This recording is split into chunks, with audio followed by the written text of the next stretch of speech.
నమస్తే, welcome to beyond headlines. గత కొద్ది రోజులుగా ఢిల్లీ జంతర్ మంతర్ వేదికగా జరుగుతున్నటువంటి నిరసనలు, ఆందోళనల వెనుక ఎవరున్నారు? బంగ్లాదేశ్లో ఏం జరిగిందో, పాకిస్తాన్లో ఏం జరిగిందో, నేపాల్లో ఏం జరిగిందో, జంజీ ఉద్యమాలు అక్కడ ఉన్నటువంటి ప్రభుత్వాలను ఏ విధంగా కూల్చేశాయో, భారత్లో కూడా అలాంటి ప్రయత్నం ఏదో జరుగుతోందా అనేటువంటి అనుమానాలు చాలా బలంగా కలుగుతున్నాయి. భారత్లో ఉన్నటువంటి మోదీ సర్కార్ను కూల్చేయడానికి లేదా అస్థిరపరచడానికి ఒక పెద్ద అంతర్జాతీయ కుట్ర జరుగుతోంది. దీని వెనక ప్రధానంగా వినిపిస్తున్నటువంటి పేరు అమెరికా లేదా సిఐఏ లేదా డీప్ స్టేట్ కుట్రలు దాగి ఉండవచ్చు అనేటువంటి కాన్స్పిరసీ థీరీలు చాలా బలంగా వినిపిస్తున్నాయి. చైనా కంటే కూడా అమెరికా పేరు ఎక్కువగా వినిపిస్తోంది. ఇలాంటి వాదనలు రావడానికి కారణాలు ఏంటి? ఒకవేళ అదే నిజమైతే భారత్ మరో బంగ్లాదేశ్లో మారబోతోందా, మరొక నేపాల్లో మారబోతుందా? మరి ఇక్కడ ఉన్నటువంటి ప్రభుత్వం బలహీనంగా అయితే లేదు, సమర్థవంతమైనటువంటి ప్రభుత్వమే కనిపిస్తోంది ఈ రోజు వరకు కూడా. ఏం జరుగుతుంది అసలు? నిజమేనా ఈ కాన్స్పిరసీ థియరీ, ఈ కుట్ర కోణంలో ఎంతవరకు నిజం ఉండేటువంటి అవకాశం ఉంది? నాతో చర్చలో జాయిన్ అవుతున్నారు రాజకీయ విశ్లేషకులు కేడా శాస్త్రి గారు. శాస్త్రి గారు నమస్తే. నమస్తే అండి. శాస్త్రి గారు, ఈ థియరీ ఎప్పటి నుంచో ఉంది. నిజానికి అమెరికా వాడికి నచ్చినటువంటి వాళ్ళకి ఏ విధంగా దారికి తెచ్చుకోవాలో రెజీమ్ చేంజ్ అయినటువంటి వెపన్ వాళ్ళకు ఉంటుంది. చాలా చోట్ల సక్సెస్ కూడా అయ్యారు. ఇక్కడ అలాంటి వెపన్ని ప్రయోగించడానికి అమెరికా ప్రయత్నం చేస్తుందా? ఈ విద్యార్థులను ఉపయోగించుకొని, అదే విద్యార్థులు అంటున్నారు, యువకులను రెచ్చగొట్టి. ఇది చాలా చక్కటి పాయింట్ అండి. ఎందుకంటే అమెరికా మన అంతర్గత వ్యవహారాల్లో జోక్యం చేసుకోవడం అన్నది మోడీ ప్రభుత్వం వచ్చాక జరగలేదు. ఇది ఎప్పుడు ఇందిరాగాంధీ టైం నుంచే 1970 నుంచే ఇందిరాగాంధీ గారు తరచూ చెప్తూ ఉండేవారు, ఇక్కడ మమ్మల్ని సరిగ్గా పరిపాలించుకోవట్లేదు, వాళ్ళు డామినేషన్ కావాలని కోరుకుంటున్నారు, మేము సోవియట్ రష్యా పక్క వెళ్లకుండా ఉండడానికి ఇక్కడ ఇబ్బందులు సృష్టిస్తున్నారు.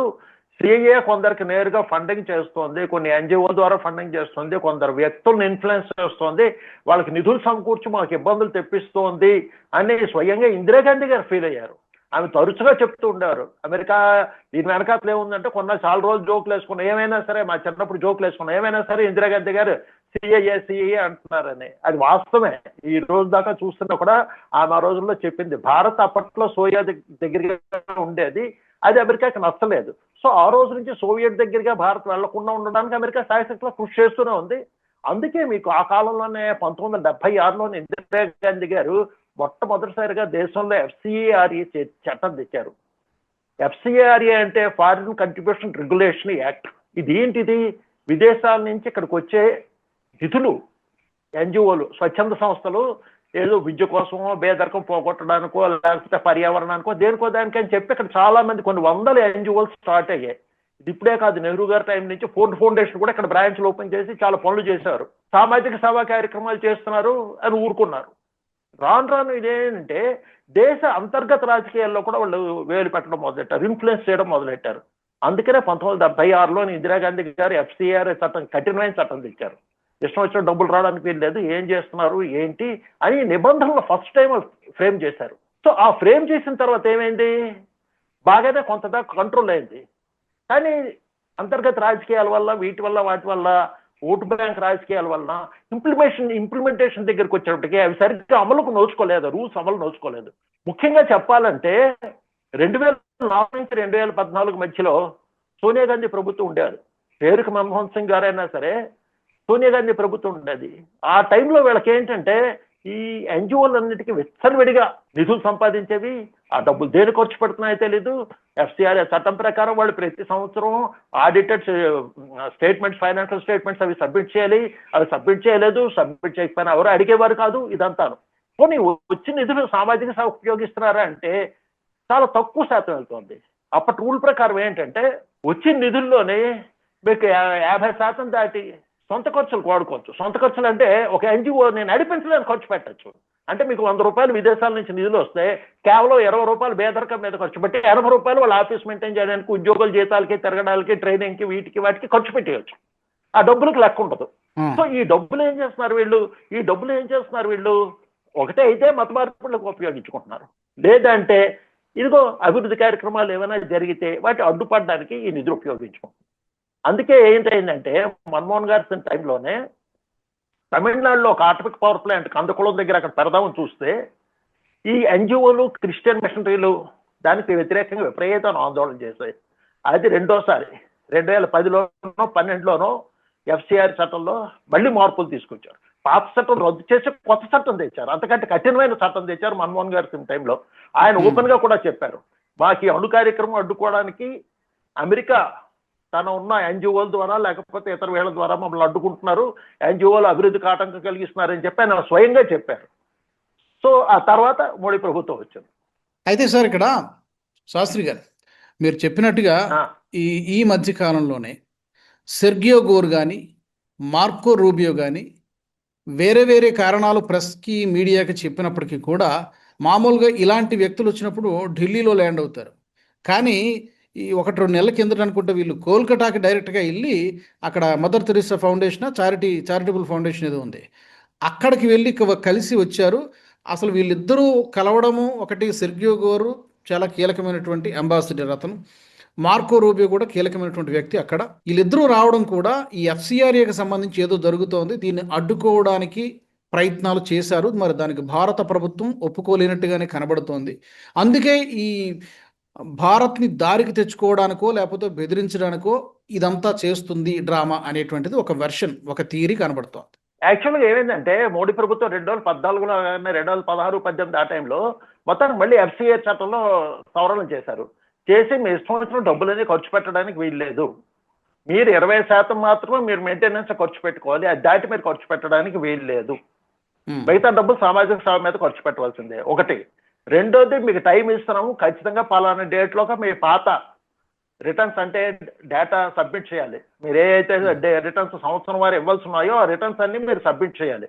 ఎవరైతే రిటర్న్స్ చెప్పినట్టు గడువులోగా సబ్మిట్ చేయకపోతే వాళ్ళు లైసెన్సులు రద్దు చేస్తా ఉన్నారు.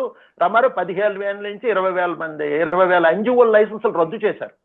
అవును, నిధులు ఆగిపోయి వాటికి. తర్వాత ఎవరైతే రూల్స్ ఫాలో అవటం లేదో, ఖర్చులు అవి లెక్కలు చెప్పడం లేదో వాళ్ళు ఎబియన్స్ లో పెట్టారు. సో మీకు 2020 నుంచి కూడా ఈ ఫండ్స్ టైట్ అవడం మొదలెట్టింది. అప్పుడు గొడవ చేస్తారు చాలా మంది. కాంగ్రెస్, తర్వాత కమ్యూనిస్ట్ పార్టీలు, తర్వాత డిఎంకే లాంటి పార్టీలు కూడా వ్యతిరేకించాయి. అవి సామాజిక సేవ చేస్తున్నాయి, వాటికి మనం అడ్డుపడకూడదు, విదేశాల నుంచి వస్తున్న నిధులు వాళ్ళు మన గురించి అడ్డగా చెప్పుకుంటారు, ఇటువంటి నిబంధనలు వద్దని చెప్పి అడ్డుకున్నారు. అయినా సరే అప్పుడు అమెండ్మెంట్స్ పాస్ చేశారు. ఇప్పుడు జరగబోయేది ఏంటంటే ఇంకా తీవ్రమైన సంస్కరణలు చేస్తున్నారు. దీంట్లో మెయిన్ ఒకటి ఏంటంటే ఎన్జిఓలు ఏవైతే సరిగ్గా రిటర్న్స్ టైం ప్రకారం సబ్మిట్ చేయలేదో, వాళ్ళ లెక్కలు సరిగ్గా చెప్పలేదో, ఆ ఎన్జిఓలకు ఇప్పటిదాకా ఉన్న ఆస్తులని ఒక ప్రత్యేక అథారిటీకి ట్రాన్స్ఫర్ అయిపోతాయి. అది ఇప్పుడు రాబోయే పెద్ద ప్రమాదం ఏంటంటే వాళ్ళకి ఇన్నాళ్ళు వాళ్ళు ఏం చేసిన ఇన్నాళ్ళు ప్రాపర్టీస్ అన్ని కూడా ప్రాపర్టీస్ అన్ని కూడా జప్తు చేసేయచ్చు. అంటే జప్తు చేయరు, ఒక ప్రత్యేక అథారిటీ చేతిలోకి వెళ్ళిపోతాయి, ఆయన అథారిటీలోకి వెళ్ళిపోతాయి. వెళ్ళిపోయిన తర్వాత వీళ్ళు అన్ని చేసిన తర్వాత మళ్ళీ వాళ్ళకి వస్తాయి, కానీ లేకపోతే వాళ్ళ చేతుల్లో ఉండిపోతాయి. మరొక అమెండ్మెంట్ లో ఏం తీసుకొస్తున్నారంటే ఈ డబ్బులు ఎట్టి పరిస్థితుల్లోనా మత మార్పిడికి ఉపయోగించకూడదు.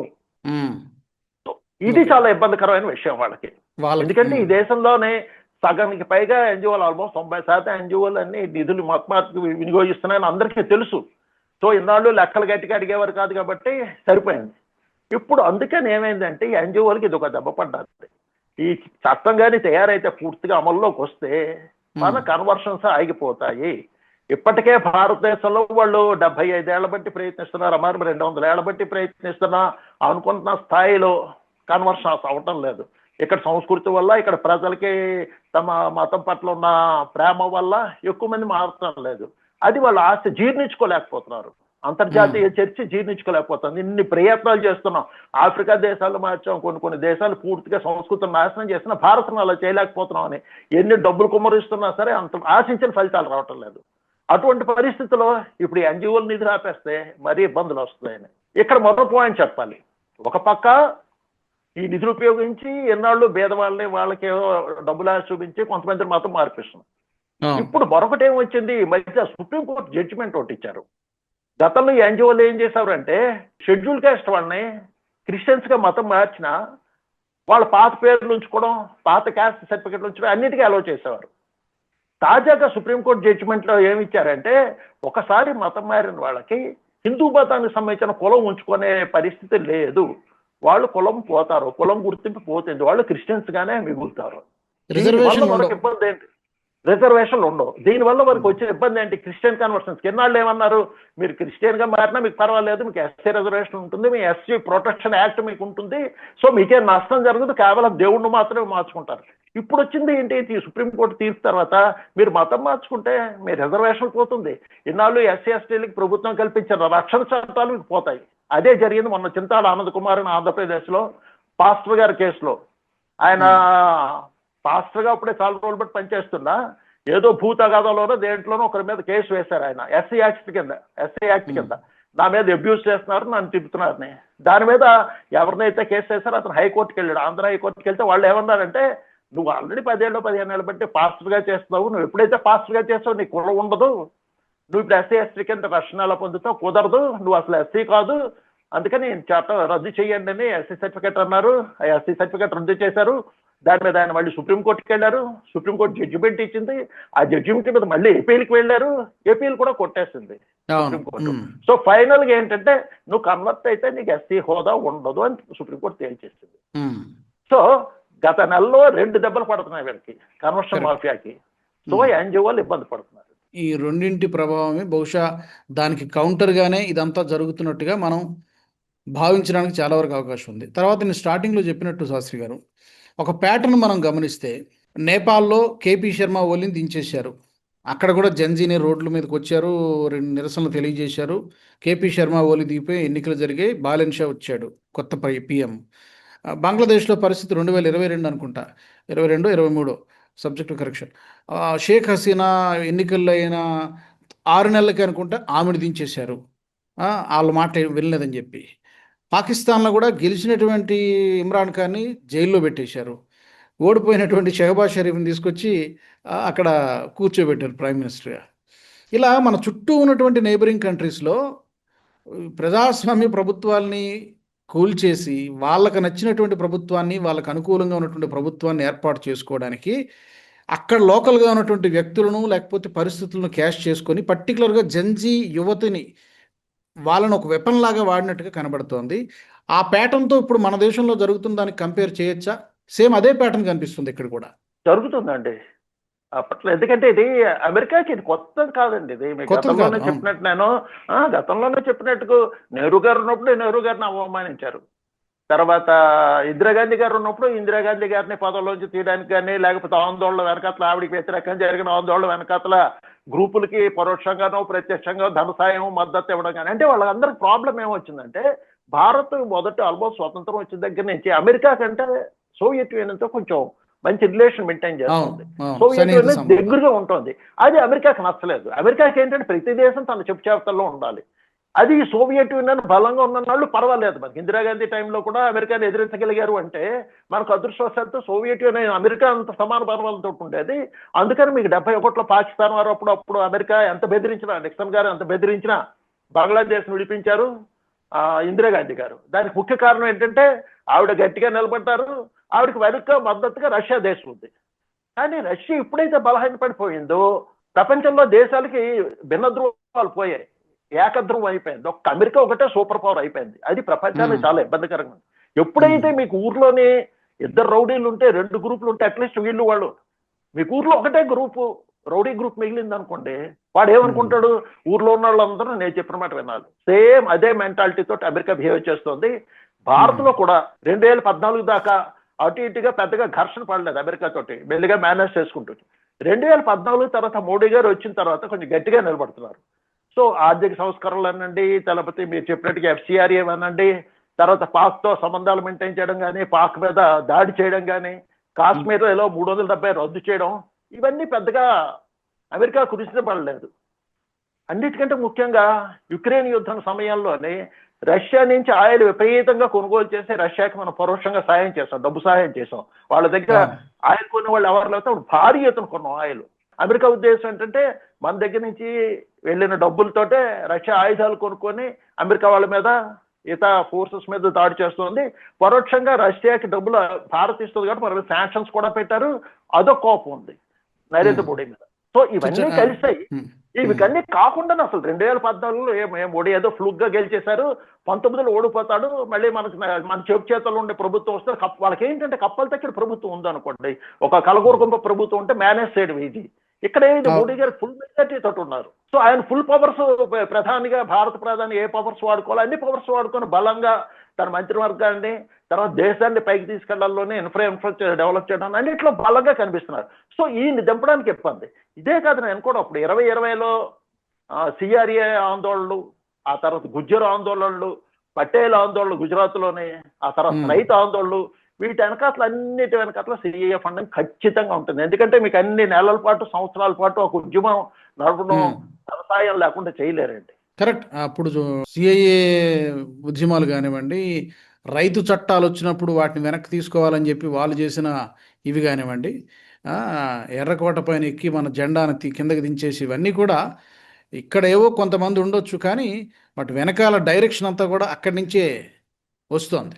ఎక్కడ మరొకటి, ఇప్పుడు ఏంటంటే అమెరికాలో కూడా ప్రభుత్వం ఉంది, సిఐఏ ఉంది. ఈ సిఐకి మిగతా ఉన్నాయండి. ఇప్పుడు జార్జ్ సోరోస్ లాంటివన్నీ కలిపి, ఫోర్డ్ ఫౌండేషన్, జార్జ్ సోరోస్, తర్వాత రాక్ఫెల్లర్, ఇవన్నీ కలిపి, ఎన్జిఓలు అన్ని కలిపి, రాక్ఫెల్లర్, ఇవన్నీ కలిపి సంయుక్తంగా పనిచేస్తున్నాయండి. ఇవన్నీ కలిపి ఏంటంటే భారత్ మీద ఇక్కడ ఎవరిని వాడుకుంటున్నారు వాళ్ళు? ఎన్జిఓలు ఎవరైతే ఇక్కడికి డబ్బులు సాయం చేస్తున్నారు, ఇక్కడ ఎన్జిఓలకి, ఇప్పుడు ఫోర్డ్ ఫౌండేషన్ కానీ, తర్వాత సోరోస్ కానీ, ఇక్కడ ఎవరికైతే ఫండింగ్ ఇస్తున్నారో వాళ్ళని వాడుకొని ఇక్కడ ప్రభుత్వం మీద వ్యతిరేక సృష్టించడానికి ట్రై చేస్తున్నారు. బహుశా బంగ్లాదేశ్ లోనే అక్కడ కూడా వీళ్ళ ఫండింగ్ ద్వారానే అక్కడ ఆందోళన జరిగాయి. ఇక్కడ కూడా అట్లాగే ప్రయత్నం చేద్దాం. ఆవిడ ఓపెన్ గానే చెప్పారు కదా, షేక్ హసీనా గారు ఓపెన్ గానే చెప్పారు కదా, మన దేశం వచ్చిన తర్వాత సెయింట్ మార్టిన్ ఐలాండ్ కోసం వాళ్ళు ఒక ఏదో ప్రపోజల్ పెట్టారు మాకు ఇవ్వమని చెప్పి, దానికి నేను ఒప్పుకోలేదు. ఆ ప్రపోజల్కి ఒప్పుకొని ఉంటే కనుక ఇప్పటికీ కూడా నేనే ప్రైమ్ మినిస్టర్గా ఉండేదాన్ని. అది ఒప్పుకోలేదు కాబట్టి నన్ను అక్కడి నుంచి బలవంతంగా అన్డెమోక్రటిక్గా నన్ను పదవి నుంచి దించేశారని చెప్పి ఆవిడ ఓపెన్ గానే చెప్పింది. ఏదో ఇంటర్వ్యూలోనూ సమ్వేర్ ఎక్కడ మాట్లాడారు, రైట్? సో ఇది బాహాటం, ఇది ఓపెన్ సీక్రెట్ అది. అంతేకాదు, జార్జ్ సోరోస్ గారు కూడా ఓపెన్ స్టేట్మెంట్ ఇచ్చారు కదా. వరల్డ్ ఎకనామిక్ ఫోరంలో ఏమన్నారంటే ఆయన, ప్రపంచంలో జాతీయ ప్రభుత్వాలు ఉండడానికి మాకు నచ్చలేదు, ఇష్టం లేదు. 2014లో మేము అనుకోకుండా భారత్ లో మోడీ అనే వ్యక్తి మాకు అడ్డు తగిలాడు. జాతీయవాద ప్రభుత్వం మాకు ఇష్టం లేదు, జాతీయవాద ప్రభుత్వాన్ని మేము ఎక్కడ ఉంచము, దీనికోసం నేను ప్రత్యేక 10 మిలియన్లు 100 మిలియన్లు డబ్బులు రిజర్వ్ చేశాను ఆ ప్రభుత్వాలనే మార్చడానికి అని ఓపెన్ గా వరల్డ్ ఎకనామిక్ ఫోరం స్టేజ్ మీద చెప్పారు. అంతేకాదు, ఆ తర్వాత మళ్ళీ ఏమైంది మీకు 2023లో, బహుశా 23లోనే అనుకుంటా, ఆదాని మీద హిడెన్బర్గ్ రిపోర్ట్ వచ్చినప్పుడు కూడా ఆ రోజు చెప్పారు, మోడీ పని అయిపోయింది, మోడీకి అదానికి లింకులు ఉన్నాయి ఆయన ఓపెన్ గా మళ్ళీ జార్జ్ సోరోస్ చెప్పారు. భారత్లో రాజకీయాల్లోని జార్జ్ సోరోస్ సంబంధం ఏంటి? మాట్లాడాల్సిన అవసరం, తను వ్యాపారవేత్త, ఎన్జిఓ హెడ్ అయితే అలాగ ఉండాలి. మన రాజకీయాల గురించి మాట్లాడి ప్రధాని మోడీ దిగిపోతాడు, ప్రధాని మోడీ ఇరుక్కున్నాడు దీంట్లో మాట్లాడంటే క్లియర్ గా ఓపెన్ గా వస్తున్నారు కదా వాళ్ళు. సో వీళ్ళ ఫండింగ్ లేకుండా జరగదు. ఇక్కడ ఎన్జిఓల్లో మీరు ముఖ్యంగా చూస్తే 2014 ముందు సోనియా గాంధీ, మన్మోహన్ సింగ్ గారు ఉన్నప్పుడు ఎన్ఏసి అని ఒకటి పెట్టారు, నేషనల్ అడ్వైజరీ కౌన్సిల్ అని. ప్రధాని మన్మోహన్ గారి మంత్రిమండలికి సలహా మండలి ఒకటి పెట్టారు. వాళ్ళ సలహా ప్రతిదాని మీద వాళ్ళు ఏ సలహా ఇస్తే అదే ముఖ్యమైనది ప్రధానమంత్రి గారు మంత్రిమండలి ఇంప్లిమెంట్ చేయాలి. వాళ్ళు ఎవరెవరిని వేసుకున్నారు? వాళ్ళు యోగేంద్ర యాదవ్, హర్ష మందిరు, జాన్ దయాళు. సో ఇట్లాగా ఈ విదేశాలు, ఫోర్డ్ ఫౌండేషన్, సోరోస్ నుంచి వచ్చే ఫండ్స్ తీసుకునే ఎన్జిఓలు ముఖ్యం వీళ్ళందరూ, ఎన్జిఓ హెడ్స్ వీళ్ళందరూ. వీళ్ళకి ప్రత్యేక వృత్తి వ్యాపకాలు లేవు. ఈ సామాజిక సేవనో ఇంకేదోనో అని వాటి ద్వారా ఫండ్స్ తీసుకుంటారు. వాళ్ళు ఇచ్చే మృగశిర అవార్డులు లాంటివి, లేకపోతే ఇంకేవో అవార్డులు, విదేశీ అవార్డులు పొందుతారు, అక్కడ సెమినార్లు అటెండ్ అవ్వడానికి వెళ్తారు. ఇదే వీళ్ళ పని, ఇంకేం లేదు. వీళ్ళు ఏంటంటే వాళ్ళ తరఫున వీళ్ళు ఇక్కడ దేశంలో పనిచేస్తుంటారు. సో మీకు ప్రతి ఆందోళన వెనకాల చూడండి యోగేంద్ర గారు వచ్చేస్తారు. సో ఇవన్నీ జరుగుతున్నాయి. సో అందుకని వీళ్ళు ఏం చేస్తారంటే, నేపాల్, తర్వాత శ్రీలంక, పాకిస్తాను, బంగ్లాదేశ్, చిన్న దేశాలు, మన భారీ జనాభా అంత జనాలు కాదు. సో చిన్న దేశాలు. తర్వాత ఆ దేశాల్లో మరొక పెద్ద ప్రాబ్లం ఏమైందంటే, ఎవరైతే ముఖ్య నేతలు, రాజకీయ నేతలు అయితే ఉన్నారో, షేక్ హసీనా కావచ్చు, ఇమ్రాన్ ఖాన్ కావచ్చు, లేకపోతే నేపాల్ కొయిలా కావచ్చు, తర్వాత ఇక్కడ శ్రీలంకలో ప్రెసిడెంట్ గారు కావచ్చు, వీళ్ళందరి మీద తీవ్రమైన అవినీతి ఆరోపణలు వచ్చాయి. మీడియాలోనే అక్కడ ఇక్కడ విపరీతమైన అవినీతి ఆరోపణలు వచ్చాయి.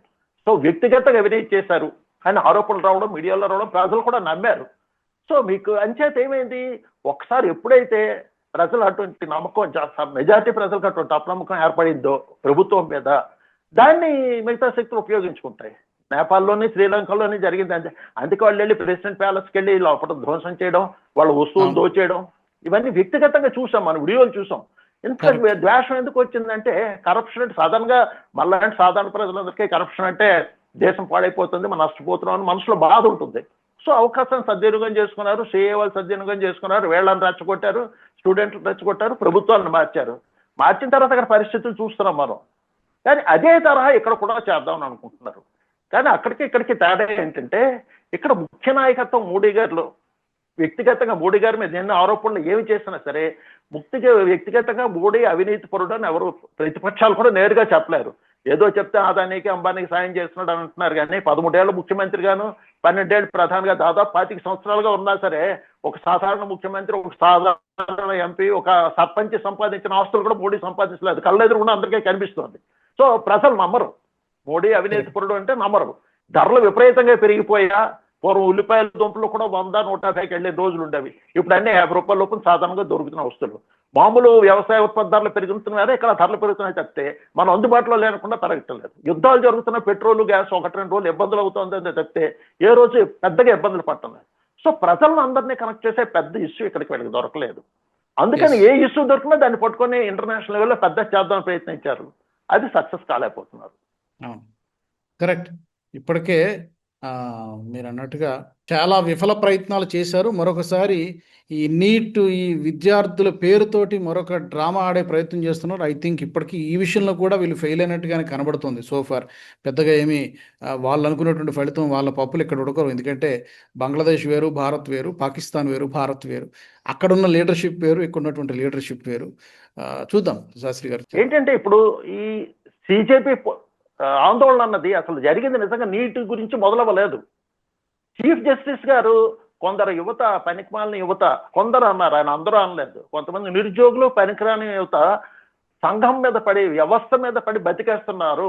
కాక్రోచ్ల బొద్దింకల్లాగా, పారాసైట్స్ లాగా, పరాన్న భుక్కుల్లాగా బతికేస్తున్నారు అని అంటే దానిని వాళ్ళు అఫెన్సివ్ గా తీసుకొని అభిజిత్ దిక్కి వీళ్ళు అనే వాళ్ళు ఇప్పుడు ఎవరైతే కాక్రోచ్ పార్టీ పెట్టారో వాళ్ళు మొదలెట్టారు. సోషల్ మీడియాలో ఊరికే మొదలెట్టారు ఆందోళన కింద. దానిని గ్రౌండ్ లోకి తీసుకొచ్చారు. దాని వెనకాతలో 4 ముఖ్యులు ఉన్నారు. మధ్యలో సోనమోహన్ చుక్ గారి చేత నిరాహార దీక్ష చేయించారు. వీళ్ళు ఎవరు కూర్చోలేదు. 30 ఏళ్ల వయసు లోపు ఉన్న వాళ్ళు ఎవరు కూర్చోకుండా 60 ఏళ్ల అతను కూర్చోబెట్టి అతను ఉపయోగించుకున్నారు. పోనీ నిన్న పార్లమెంట్, చేలో పార్లమెంట్కి ఇచ్చారు. ముఖ్య నాయకులు ఎవరు వాళ్ళని లీడ్ చేయలేదు. ఎవరికి వాళ్ళు తప్పించుకున్నారు. సో మామూలు యువతని, విద్యార్థులను వదిలేశారు. వాళ్ళు కంట్రోల్ చేసేవాళ్ళు లేరు, వాళ్ళకి లీడ్ చేసేవాళ్ళు లేక వాళ్ళు పోలీసుల మీద రాళ్ళు నానా హడావుడి జరిగింది. మొత్తానికి ఓవరాల్ గా ఆందోళన ఫెయిల్ అయిపోయిందండి. ఎనివే, థ్యాంక్ యూ శాస్త్రి గారు. ప్రజలకు ఇవన్నీ అర్థం అవుతాయనే నేను అనుకుంటున్నాను. అలా తెలియజెప్పే ప్రయత్నమే ఇది కూడాను. Thank you very much. నమస్తే అండి. నమస్తే. మరి మా ప్రేక్షకులు కూడా ఈ ఎపిసోడ్కి సంబంధించి భారత ప్రభుత్వాన్ని, మోదీ సర్కార్ని గద్దెదించడానికి లేకపోతే అస్థిరపరచడానికి అమెరికా చేస్తున్నటువంటి ప్రయత్నమే ఇదంతా కూడాను. దానికి ఈ విద్యార్థుల ఉద్యమైనటువంటి పేరును ఉపయోగించుకుంటున్నారు. ఇక్కడ ఉన్నటువంటి యువకుల్ని రెచ్చగొడుతున్నారు. దాని ఫలితమే ఈ సిజేపీ, ఈ కాక్రోచ్ జనతా పార్టీ అని అభిప్రాయాలు, అనుమానాలు వ్యక్తమవుతున్నాయి. మరి మీ అభిప్రాయం ఏంటి ఈ విషయంలో? తప్పకుండా మీరు కామెంట్ సెక్షన్లో పెట్టండి. జై హింద్. ఈ వీడియో మీకు నచ్చినట్టయితే లైక్ చేయండి, 10 మందికి షేర్ చేయండి. అలాగే కామెంట్ల రూపంలో మీ అభిప్రాయాలను మాతో పంచుకోండి. Nationalist hub group of channels ను సబ్స్క్రైబ్ చేసుకుని తెలుగునాట జాతీయవాద జర్నలిజాన్ని ప్రోత్సహించండి. ఈ వీడియో కింద ఉన్న బెల్ ఐకాన్ పై క్లిక్ చేయడం మర్చిపోవద్దు.